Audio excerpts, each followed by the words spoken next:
আমি ছোটবেলায় নিজের পিতা মাতার দ্বারা অনেক নির্যাতিত হয়েছি, বড় হয়েও আমি সেসব বলতে পারি না, মনে মনে গালিগালাজ করি। এখনো আমার পিতা নামাজ পড়ে না, অশ্লীল কথাবার্তা বলে, যা আমার অত্যন্ত মানসিক আমার জন্য পীড়াদায়ক।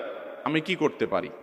এই যে প্রশ্ন, অনেক লোক আছে আমাদের সমাজে অমানুষ বাবা মার নির্যাতনের মুখোমুখি হয়েছেন। অনেক, যে বাবা মা খুব নির্যাতন করছে, যদিও এর উল্টাটাই বেশিরভাগ হয়, কিছু কিছু ক্ষেত্রে এরকম হয়। আমরা তাদেরকে বলবো, যারা বাবা মা দ্বারা নির্যাতিত হয়েছেন, প্রথম কথা হলো, আপনার বাবা মা আপনার প্রতি অবিচার করার কারণে, জুলুম করার কারণে তারা আল্লাহর কাঠগড়ার আসামি হবে।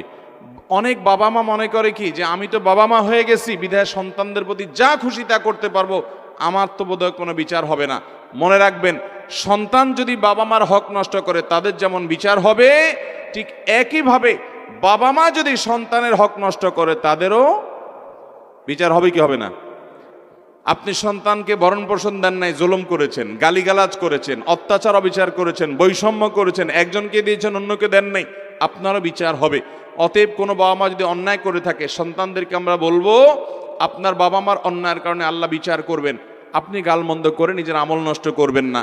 তবে বাবা মার প্রতি সদাচরণ করার আপনার পক্ষ থেকে চেষ্টা করবেন, যে আমার দায়িত্বটা আমি আদায় করব, তিনি ত্রুটি করেছেন, তিনি আল্লাহর কাছে দায়ী থাকবেন। এটা কঠিন, কিন্তু আপনাকে সেই কাজটা করার চেষ্টা করতে হবে।